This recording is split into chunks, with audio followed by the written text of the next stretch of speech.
Are you someone that struggles with acid reflux?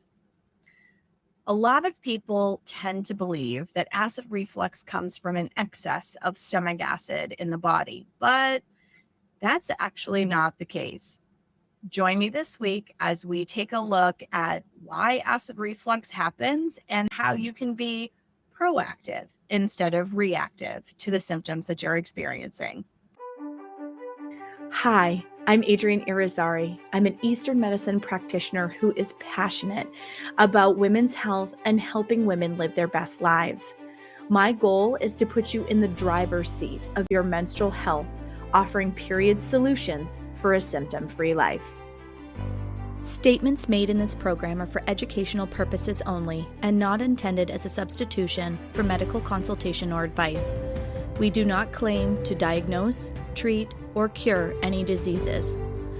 This podcast is inclusive and welcomes all gender identities.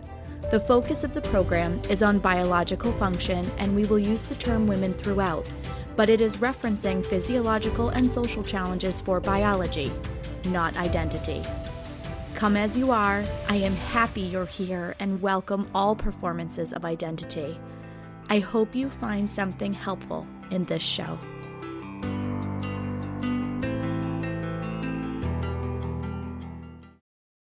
Welcome back to another episode of Reproductive Rebel. I absolutely love challenging the status quo, or what we accept as normal, but really, in fact, are just things that are normalized in our culture.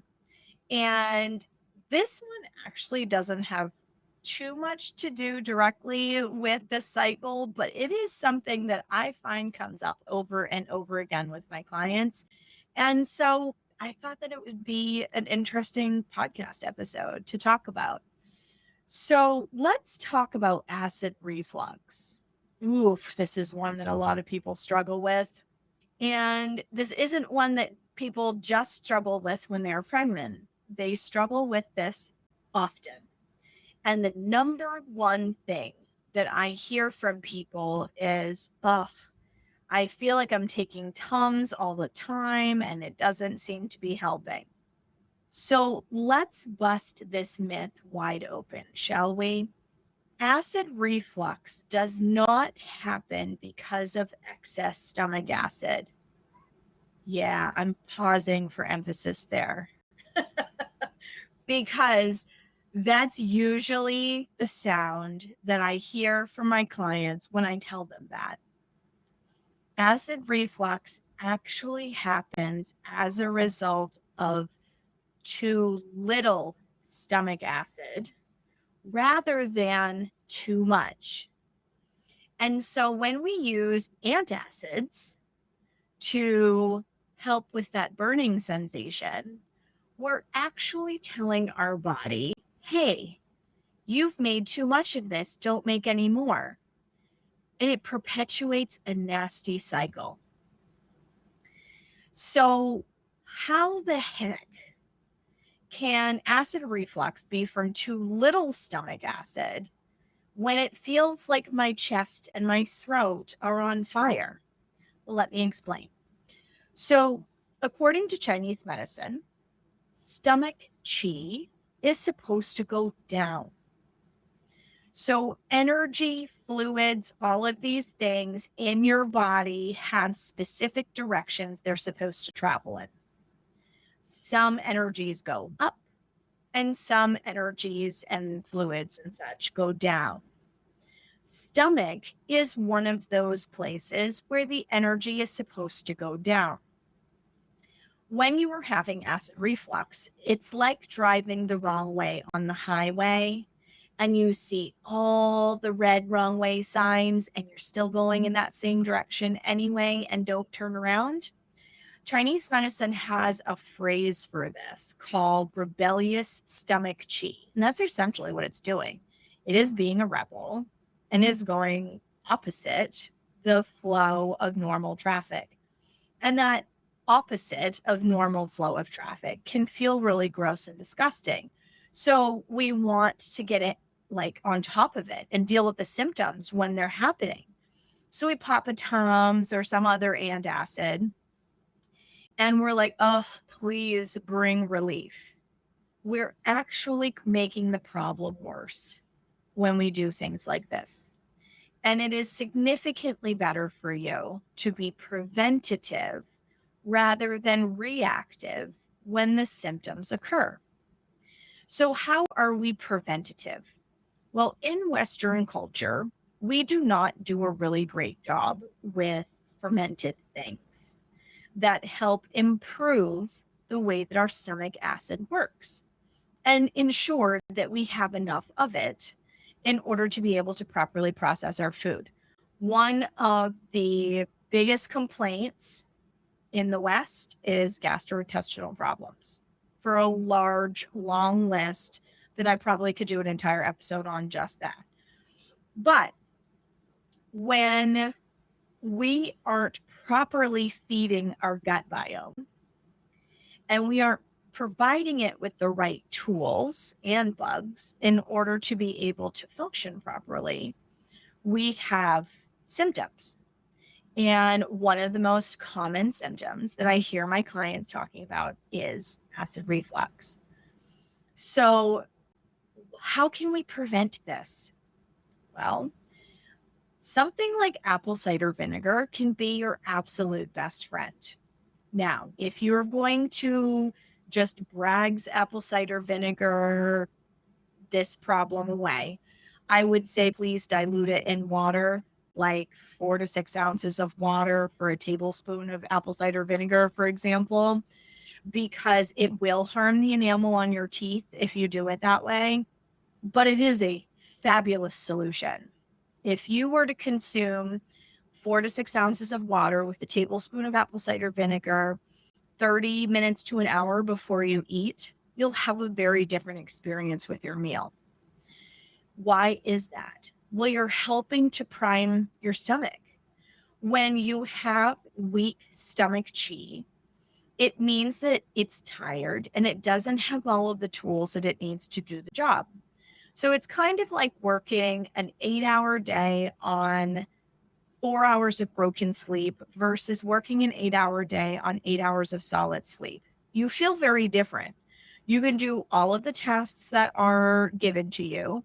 You have enough energy for them. Your brain is clear. You're functioning optimally. You can really put your best foot forward when you're able to get a good night's sleep, right? Your stomach is the same thing. I mean, it's really no different for any of the systems in your body. This is where we have a lot of period problems, is we overtax the resources that we have on board. And instead of replenishing them in key ways, we just continue to stress our system and overextend our system. And then we can't figure out why we're experiencing symptoms. This is what happens with acid reflux. Okay. The stomach does not have all of the tools it needs and the energy it needs to help consume the food that you're putting into it. So when you are having cold foods or iced foods and beverages, you are taxing your stomach chi. In the West, we love ice water. We love our frozen smoothies. These kinds of things wreak havoc on our stomach and its ability to process and digest food. When we provide room temperature or warmer things, our stomach goes, oh, I don't have to steal energy from other places in the body in order to function properly. Cool. I have all of the chi or the vital energy right here that I need in order to start this process. Awesome. And then it's able to do its job better. So, how you eat your food affects this acid equation. And what you're doing to help prepare the body to consume the food is also an important part of this equation. The cheap, easy way to do it is organic, unfiltered apple cider vinegar. Okay. That is the easiest, cheapest way to do it. There are supplements out there that are like apple cider vinegar gummies and these types of things, but you have to be real careful with those because they need to have some sort of a catalyzing agent in them in order to make sure that you are getting all of the active properties that you need in order for it to work properly.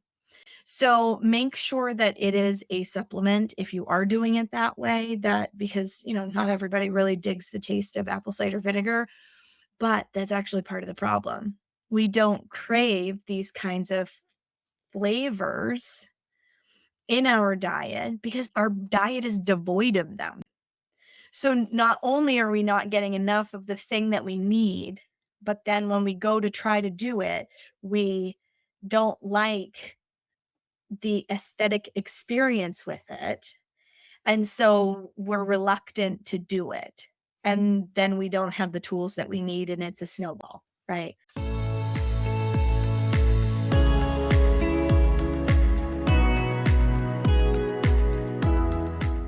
I'm going to pause this incredible episode to share an opportunity for you to join me as a reproductive rebel. As you know, I'm a holistic women's health practitioner who practices with a focus in East Asian medicine. I truly am one of a kind in the way that I practice, and that is a part of what makes me a rebel. I am here to disrupt a healthcare model for women and provide natural and effective solutions for all phases in a woman's life. Do you feel called to make a difference in women's health? Whether you are already a practitioner working in this space, wishing to add to your toolkit, or you are just a passionate rebel with a calling to make a difference for others, as I was at the start of my career in this field, the Holistic Women's Health Practitioner Program is open for enrollment. I am looking for passionate, committed, and heart centered people who desire to make a difference in the women's health space and desire to make it a place where women feel seen and heard, where their needs and concerns aren't gaslit, but really taken seriously and met with compassion and education to help them reach their goals. Does this sound like you? If so, please check out the program link in the show notes and schedule a one-on-one talk with me or join a free information session.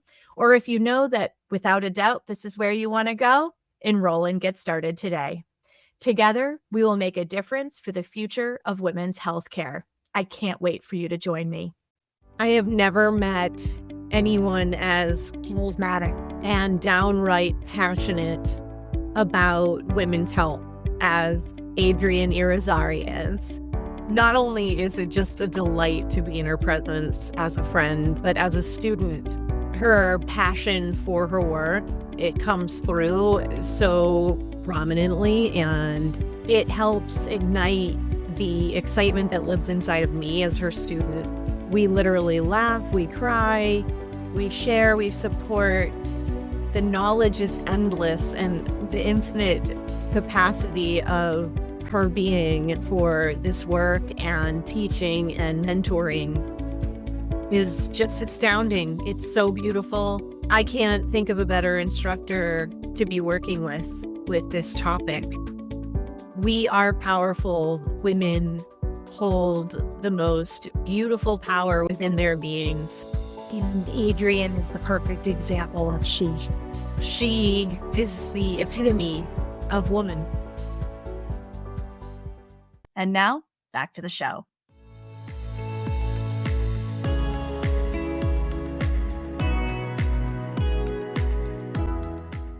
So I'm cautionary around doing it supplement style only because there is a lot of money that is thrown away doing it that way when you can have an apple cider vinegar based dressing. You could have an apple cider vinegar based, like basting on a food that you cook or something of that nature in order to be able to get those properties into your body. So I'm going to give you a visual for a second. Think about a campfire or a fireplace fire. When you put green wood in there, meaning that it hasn't been out drying and the term is called seasoned, what happens? Are you guys familiar with what happens? I've posted this visual actually on my social media a few times because I think it's a really important one. A lot of times I'll do it with campfires during the summertime because I feel like it's a really awesome, easy visual. But when you use green wood, you get a lot of smoke, very little, if any, flame, and the wood essentially stays in the fire pit. It doesn't get consumed properly. You really don't make much of a fire, and everybody's coughing and gagging because there's a whole bunch of smoke. That's what happens inside your stomach. The food goes in, and you get what is known as food stagnation.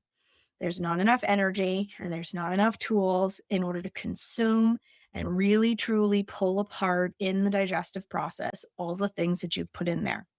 So, all the abdominal bloating, for people who are seeing abdominal bloating that is not connected to their menstrual cycle,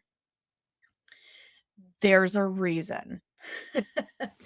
Your body doesn't have the tools that it needs in order to break the food down properly. This is a symptom that results. So, all of that smoke is kind of like the gas and the remnants of the food that sit in your stomach and then start to ferment because they're not broken down properly. It creates gas, bloating, pressure. You feel like you're full hours afterwards when you shouldn't. This can be a really big problem. So, when you burn dry wood, seasoned wood, you get a nice hot fire, some smoke, but very little, and all of the wood is consumed very quickly. And then you have an empty fire pit. That's what's supposed to happen in your stomach.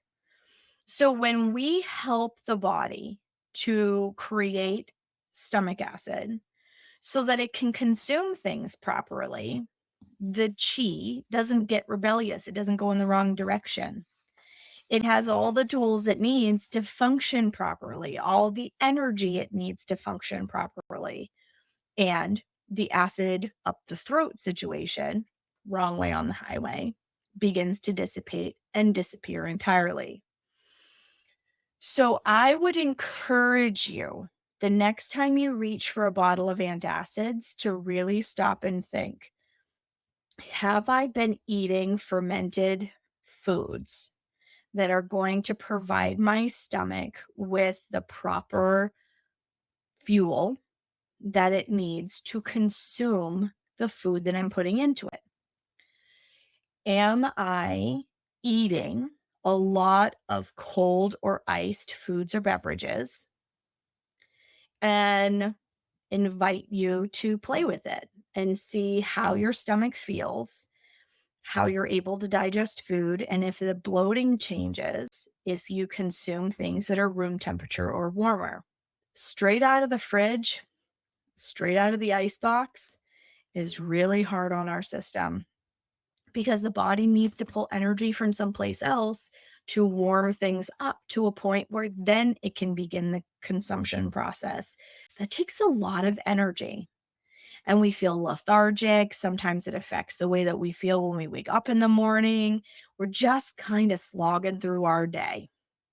Whereas if you provide the body with the energy that it needs, it's able to do all of the processes that it needs to do better. Just like when you get a good night's sleep, you're able to tackle your day and not feel groggy, depleted, lethargic, and so on. This episode isn't going to be terribly long, but I really wanted to make this point because in Chinese medicine, there's a connection between the stomach function and the thyroid. We have a high number of women who find themselves on some sort of thyroid medication. Every client I work with that has a thyroid imbalance of some sort has a stomach challenge. It just is a thing. There is a connection. So if you are somebody who is currently struggling with thyroid issues, pay attention to your stomach and your digestion. If you are somebody that struggles with acid reflux, pay attention to your stomach and your digestion.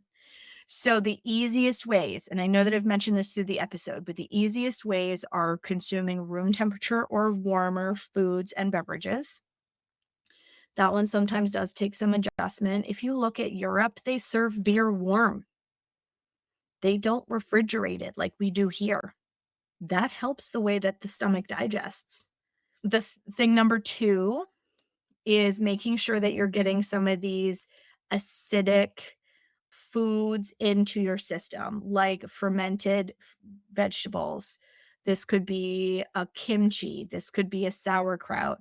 I'm a huge fan of beet and carrot kraut. Oh my goodness. I put it as a side with things. I put it on top of things. It's delicious. Kombucha can help put good bugs in the system, but I would caution you because some kombuchas have a really high amount of sugar in them. Sugar is needed to activate the SCOBY in order to get the fermentation process to happen, but there are a lot that have added sugar because in our culture, we have a really high amount of sugar consumption, which affects our health on a whole bunch of levels. Maybe I should do a whole episode on that. So be strategic if you choose to use kombucha as a way to help populate the flora in your gut, but you're going to have a healthier gut flora and vaginal ecology. And, if you're infection prone, making sure that you get all the right good bugs in there is really important because your vaginal ecology is an extension of your gut health. So many aspects of your overall health are connected to the way that your stomach is functioning. And acid reflux is absolutely no exception. So, making sure that you're getting these kinds of foods and consuming your foods in a certain way will help to reduce your acid situation. These are just kind of high arching notes. I would highly recommend you reach out to a practitioner. Myself, as a holistic women's health practitioner, and those who work in my practice, or another practitioner that works with gut health in order to help with this acid reflux issue. Tums do not solve the problem. They are a band-aid for an acute symptom, meaning that you are being reactive instead of proactive. And that reactivity over a prolonged period of time will actually make your symptoms worse. And then your current solution won't work in terms of symptom relief. So I highly encourage you to take a look at what you're eating, how you're eating it, what you're getting to support your digestion. If apple cider vinegar isn't your bag, do something like a digestive bitter. There's lots of organic digestive bitter options out there on the market that are really great. Take a few drops with you before you eat things, and it helps to prime your stomach so that it can accept what it is that you're going to put in there. The other thing to keep in mind as well is what it is that you're putting in for the source. Make sure that it's clean and organic. Okay. So research what it is that you're using to make sure that you're getting the optimal results.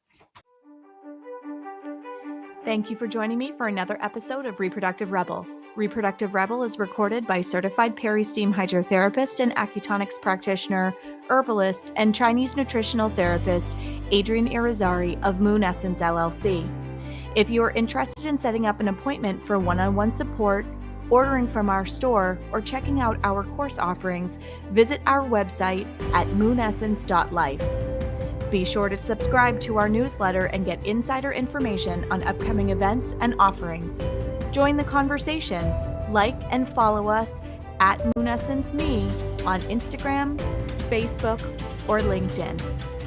Your voices make this program possible. Thank you all for your continued support.